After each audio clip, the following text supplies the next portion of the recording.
Atila, seguinte, a pandemia ainda não chegou com força no Brasil, né? A gente vê que, segundo os dados, nas comunidades mais carentes ainda não se espalhou muito, né, a pandemia. Ela começou atingindo primeiro as pessoas de classe média mais alta, que foram as pessoas que conseguiram também aderir mais ao isolamento social. E que, em parte, motivaram a decisão política de parada. De parar.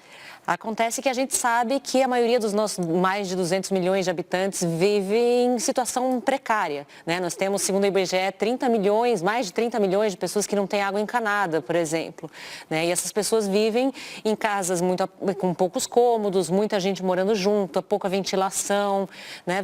É possível prever o que vai acontecer quando esse vírus chegar com força nas comunidades mais carentes do Brasil? Se ele chegar com força, eu espero que não chegue, a gente pode ter cenários muito diferentes. Eu vou pegar um outro desastre natural para fazer uma comparação. Terremoto. Vou pegar alguma coisa menos previsível ainda, que não dá para antever acontecendo assim. 2010 teve um terremoto de escala 7 no Haiti, que é um país que tem toda uma exploração histórica, tem uma série de problemas, passa por uma miséria que é fruto hoje de muita história de exploração, que com o terremoto de escala 7, de uma população de 10 milhões, perdeu entre 100 e 200 mil habitantes.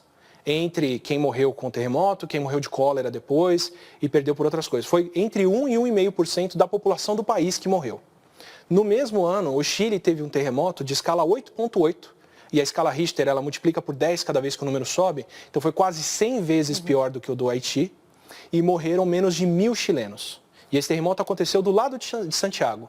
1.000 chilenos de uma população de 17 milhões de habitantes. Então, a proporção de mortes, apesar de ser um terremoto 100 vezes pior no Chile, a proporção da população que morreu no Chile foi 300 vezes menor. Tá? E isso é o grau que preparo, ação humana, infraestrutura, planejamento conseguem proteger vidas humanas hoje. Quando a gente cita uma simulação para falar que, olha, pode morrer 1 milhão de pessoas ou pode morrer 10 mil, parece inconcebível essa diferença de tamanho, mas se você pegar o caso do terremoto entre Chile e Haiti, essa é a diferença de escala tranquilamente. Tá? Então, aqui no Brasil, a gente pode escolher o nosso caminho. A gente está no começo da reta agora, a gente está vendo o número de casos subindo e cada ação que a gente toma agora joga essa reta para um cenário mais próximo do Chile, mais longe do Haiti. A gente não está numa roleta aqui, em que a gente não sabe onde o número vai cair. Ele é imprevisível, mas cada trabalho nosso vai jogar a gente numa direção mais do Chile.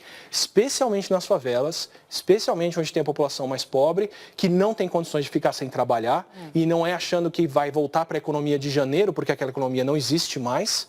Vai ser numa nova economia, vai ser com uma outra fonte de renda, com uma outra forma de trabalho, que essas pessoas vão se sustentar, para não precisarem se expor ao vírus, como sendo as pessoas mais vulneráveis que são, que vai dar para a gente essa diferença. Mas em 2021 a gente não pode olhar para trás e falar, nossa, que desastre que aconteceu.